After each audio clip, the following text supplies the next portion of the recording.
suffer the consequences. This week, from the question of Pilate, the mocking soldiers, the sign above the cross, and the mocking of the religious leaders, they were saying he saved others, himself he cannot save. To the unexpected appearance of Joseph of Arimathea that nevertheless revealed powerful truths about the death of Jesus and what it means. Sunday lesson: Are you the king of? For this lesson, and this lesson is mainly, this power text is mainly talking about when Pilate was trialing Jesus, and he was asking the people whether they should release Barnabas, which was a priest. He told the people not to release Jesus. They said they should release Barnabas.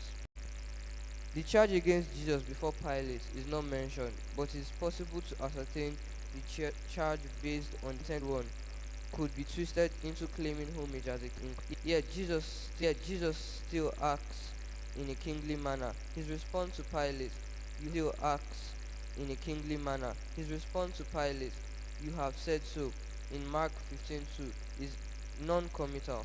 He does not deny it. In Mark 15:6, it introduces the who to release, but during Jesus' time, it was they released Barnabas because of the priests. Is the king is a study of perception, imperception. Pilate prayers. They stir up the crowd and call for Jesus' crucifixion. Pilate recoils painfully.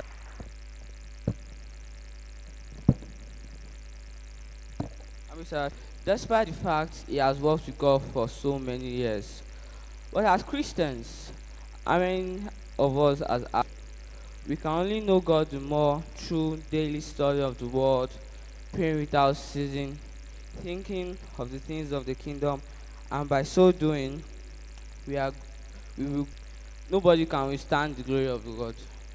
But this love, which is the characteristics of God. As Christians, we can show the glory of God.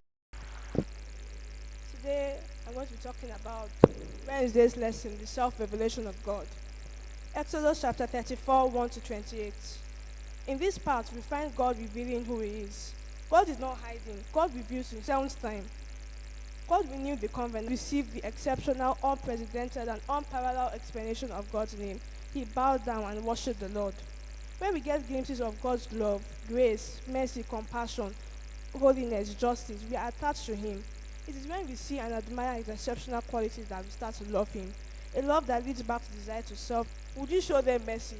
Would you renew it? Or would you just leave 16 of the Old Testament?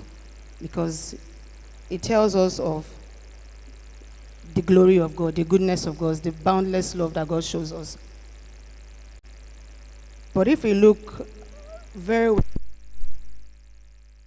the question, what is the crucial difference between the two? The whole something that I'm intentional about. In the University of Life, there's graduation. But in God's university, there's no graduation. It is constant learning throughout life.